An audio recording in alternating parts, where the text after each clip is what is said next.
Olá pessoal do sétimo ano do Integral Colégio de Curso de Araruna. Vamos aí para mais uma aula de História, certo? Dando continuidade ao capítulo 10, que fala sobre a colonização portuguesa na América, certo? Essa aula vai ser dividida em dois momentos. No primeiro momento a gente vai corrigir a atividade da página 22 do livro didático, e o segundo momento vamos discutir, né, sobre essa organização política colonial portuguesa na América, ou seja, no Brasil, certo? Então aí, pega um livro didático na página 22, tá? E tem uma cruzadinha lá e vocês vão completá-la, tá certo? Então, letra A diz o seguinte: mercadoria que os portugueses iam buscar na Índia para comercializar na Europa, obtendo muito lucro. Fácil, né? Pimenta. Letra B, o pau-brasil tem o seu cerne na cor de brasa, tá? Essa é a origem da denominação atribuída à árvore. Riqueza que os portugueses esperavam encontrar em nossas terras. Simples, né? O ouro. D. O pau-brasil era muito apreciado pelos europeus para a decoração das casas, porque permitia a fabricação de mobílias finas e repletas de entalhes. Letra E. O pau-brasil ainda era utilizado na fabricação de caravelas. Produto que era utilizado pelos portugueses na troca por pau-brasil, juntamente com os demais produtos trazidos, recebeu a denominação genérica de bugiganga ou anzol, né? Letra F, anzol. G, denominação atribuída à troca de um produto por outro ou por trabalho sem a utilização de moedas. Já expliquei para vocês, né? Que a gente está falando aí de escambo. H, o pau-brasil era ainda usado na Europa para tingir tecidos, né, pessoal? Na cor avermelhada. E região do Brasil onde estavam localizadas matas de pau-brasil, o litoral. Tá certo? Então, essa foi a atividade que ficou, né, ficou pendente, tá certo?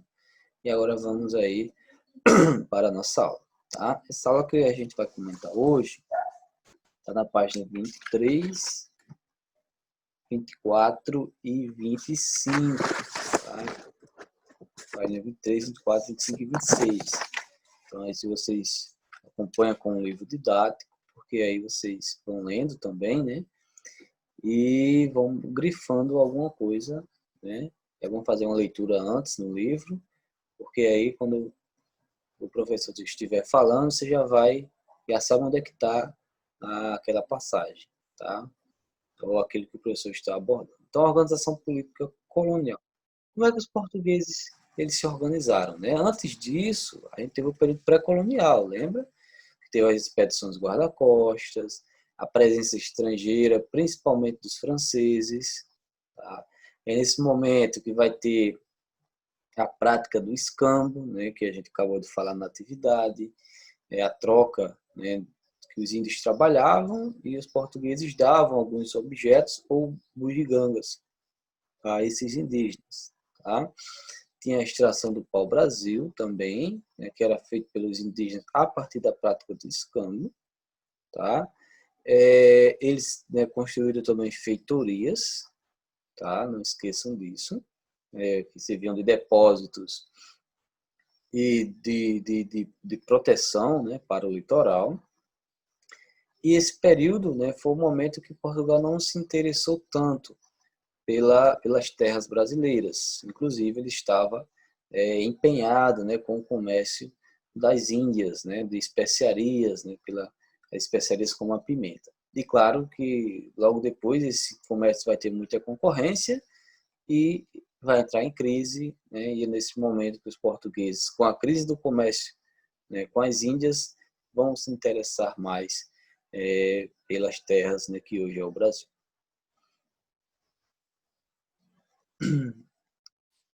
E aí, pessoal, já em 1532, o rei Dom João III, ele vai criar uma expedição colonizadora que vai ser chefiada pelo Martim Afonso de Souza, tá?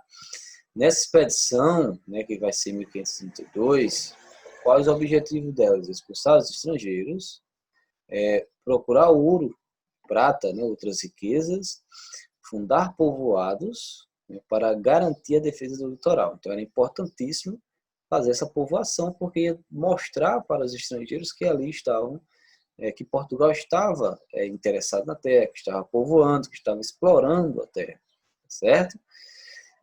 Veio nessa expedição 400 pessoas, tá? Aí colonos, tripulantes, além de alguns padres, né, representantes da igreja. E aí eles, por exemplo, eles fundaram a Vila de São Vicente, né, vai ser a primeira vila, a partir, né, dessa expedição, tá? Vão construir algumas casas, né, uma cadeia e uma igreja. Então, eles já começam a fazer algumas construções que vão ser importantes naquele momento. Os homens que ali ficaram receberam terras e sementes para cultivar, instrumentos agrícolas e animais domésticos para criar. Então, era uma expedição colonizadora de povoamento. Nesse momento foi plantar as primeiras mudas de cana-de-açúcar e vai ser importante, tá? Cana-de-açúcar nesse processo de colonização, principalmente do Nordeste, tá? Mas é nesse momento, lá em São Vicente, né, onde hoje fica ali o território de São Paulo, né, da cidade de São Paulo, eles vão ali criar, né, criar rebanho, cultivar roças e plantar as primeiras mudas de cana-de-açúcar, tá? Claro que para colonizar e exigir aí grandes gastos, né, grandes investimentos. Percebendo que a expedição de Martim Afonso não teve tanto sucesso do ponto de vista porque não colonizou todo o território, porque foi uma expedição muito pequena, o rei, né, o rei de Portugal, ele vai aí criar o sistema de capitanias hereditárias. Esse sistema já foi utilizado, né, em outros momentos pelo Império Português, tá? Então eles resolveram trazer para o Brasil. E aí Portugal tem investido muito, né, nas expedições, né, não só nas expedições, como também no comércio com as Índias. E dizia, né, que não tinha capital para fazer o sistema de capitanias hereditárias dar certo, ou implantar esse sistema. Tá? Por isso que os portugueses, né, a coroa portuguesa, vai transferir essa responsabilidade para terceiros, ou seja, o sistema de capitanias hereditárias ele era um sistema, né, terceirizado, tá? Ou seja, era particular, era privado. Tá? Então ele vai chamar alguns comerciantes, alguns fidalgos, né, que eram pessoas da nobreza, tá? Pessoas que tinham recursos para investir. Certo? Então vai ser 15 lotes, né? Tá aí os 15 lotes divididos na imagem, e 12 donatários. Por que 12 donatários? Porque teve um donatário ficou com né, dois lotes de terra, né, ou duas seis marias, tá certo? Então teve gente que ficou com duas, ok? Claro que teve donatário que nem chegou ao Brasil porque não tinha condições, tá? E muitos que chegaram não tiveram sucesso não, tá certo? A gente vai ver isso agora. Ainda nesse sistema, eles tinham direitos e deveres, certo? Por exemplo, a carta de doação era documento, era um registro que confirmava a doação do rei. Você dá algo a alguém, então você assina, né, aquilo era a carta de doação. O foral era as responsabilidades dos donatários. Tá? Então, esse foral era dividido em duas partes. Direitos, né, direitos, ficar com parte do lucro, fazer uso da escravidão indígena, doar seis-maria, ou seja, doar terras. Né? Ele tem esse direito, além de povoar também, claro. Né?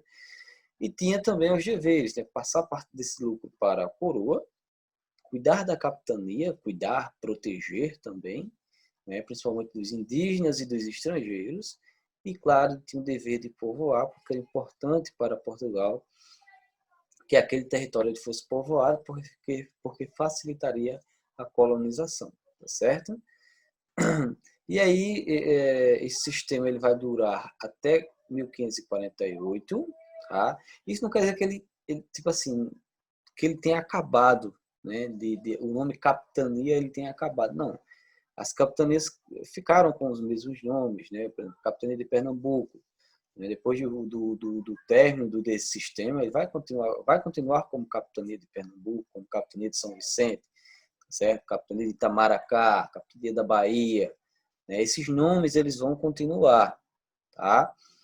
Só que depois, com o governo geral apenas vai auxiliar esses donatários, mas o sistema vai ser fragmentado, né? O sistema vai acabar, mas as capitanias elas vão continuar, tá certo? Até os donatários, né, dessas terras também vão continuar com esses nomes por um certo tempo, depois vai mudar, tá certo?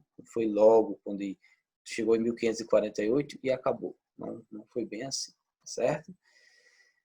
E por que esse sistema não teve sucesso? Né? Motivos: falta de comunicação, então o Brasil era muito extenso, contrabando dos franceses, que atrapalhava muito, abandono, né, de alguns donatários, também da própria coroa portuguesa, que não dava o aporte, né, financeiro e de segurança também para esses donatários, e o conflito com os indígenas também, tá? Outra coisa aí era a falta de dinheiro desses donatários, né, que fez com que eles nem sequer chegassem, alguns, né, ao Brasil. Duas tiveram sucesso, né? Podemos citar aí São Vicente, né, que foi a primeira vila a ser fundada, e Pernambuco, né, que prosperaram. Pernambuco pela proximidade que tinha com Portugal, São Vicente porque a própria colonização, expedição colonizadora de Martim Afonso já tinha criado muitas coisas ali, né? A própria vila de São Vicente, uma cadeia, né? Então já era mais organizado, já tinha mais investimentos e essas duas capitanias já tinham umas alianças com indígenas, o que facilitava a proteção, né, e evitava também os conflitos entre portugueses e indígenas. Outra que também teve, assim, podemos dizer, teve um pouquinho de sucesso também foi a da Bahia, certo? E aí começamos, né, acaba o sistema de capitanias, começa o governo geral, né, os governos gerais do Brasil, tá? Que vai começar em 1548, né, com o fracasso das capitanias, com os fracassos das capitanias, o rei de Portugal ele acaba criando, né, o governador geral. Por quê? Porque as capitanias, pessoal, era um sistema descentralizado, né? Cada um ia cuidar ali das suas terras, do seu latifúndio. Já o governador geral já era um sistema centralizado, ou seja, por quê? Porque os donatários ou os chefes das capitanias iriam agora, né, que estavam agora subordinados a esse governador geral, tá certo? Então, quais as funções dele? Ele era chefe de administração, ele tinha funções militares, civis e jurídicas, né? Então ele era chefe de tudo isso. Ele iria fazer o quê? Auxiliar os donatários e colônias no processo de ocupação das terras e combater, claro, os indígenas, defender os territórios dos piratas e, principalmente, intensificar as buscas de riquezas, né, de ouro, né, principalmente. E aí, pessoas que vão auxiliar o governador-geral, né? O ouvidor-mor, ele ia cuidar da justiça, o provedor-mor, fiscalizar finanças e coletar impostos, e o capitão-mor, defesa do território. Certo? Esse aqui é o Mendes Sá, deixa eu olhar aqui, tá? Tem aí a página 25 do livro didático, tá? O Tomé de Souza foi o primeiro governador-geral da colônia, coube a ele trazer famílias, combater o contrabando de pau-brasil, fundar vilas e auxiliar os donatários na ocupação de suas terras, tá? Então isso tem na página 25, ok? Além do governador-geral, né, existe também em um contexto mais local as câmaras municipais, né, que se assemelha muito às que temos hoje atualmente. Tá? Então, qual era a função dessas câmaras? Representar o poder local das vilas. Elas surgiram em função da necessidade da coroa portuguesa em controlar e organizar as cidades e vilas que se desenvolviam no Brasil e eram mais interioranas, do qual o governador-geral não tinha condições, né, de administrar, tá certo? Então, elas resolviam problemas locais de ordem econômica, olha só como era importante, política e administrativa. Tá? Zelava pela conservação dos bens públicos e pela limpeza urbana. gerenciava os gastos e rendas da administração pública e promoviam ações judiciais. Então, eles julgavam também, né, essas câmaras municipais. Construíam obras públicas necessárias ao desenvolvimento municipal, como, por exemplo, pontes, ruas, estradas, prédios, né, criavam regras para o funcionamento do comércio local. Então, a Câmara Municipal organizava tudo que existia, né, naquela vila, naquela cidade que era do interior, até cidades mais ao litoral também. Tá certo? Quem participava dessas câmaras eram os homens bons, né? Ou seja, os homens que tinham dinheiro, né? Tinham terras, tinham poder, certo? E eram chamados aí de homens bons.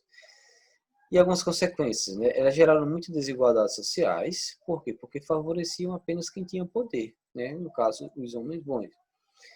E também elas auxiliaram, aliás, elas intensificaram a descentralização política, porque, por exemplo, o rei de Portugal dava uma ordem para o governador-geral. O governador-geral dava ordem para as câmaras municipais.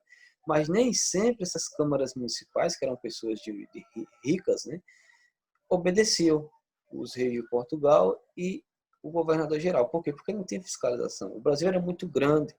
Então se criou na região, nas vilas, um poder, né, uma elite, que eram os homens bons, muito forte.